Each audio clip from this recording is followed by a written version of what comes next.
Want to skip the forced Microsoft account sign-in during Windows 11 setup?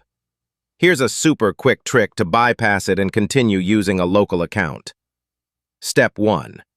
Open Command Prompt. When you reach the sign-in screen, press Shift F10.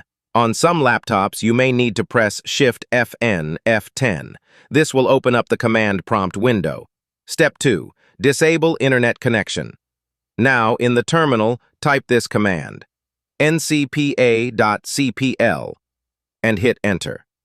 This opens the Network Connections window. Right-click and disable all Ethernet and Wi-Fi adapters.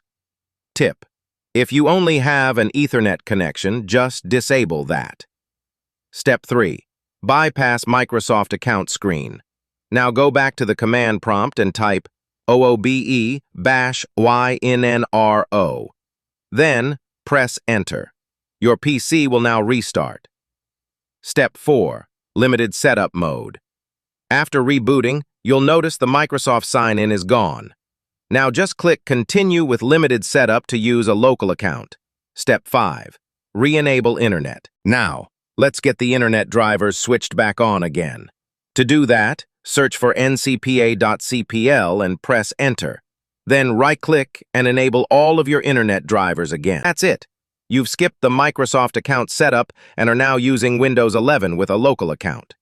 If this helped, drop a like, share it with friends, and hit subscribe for more tech tips.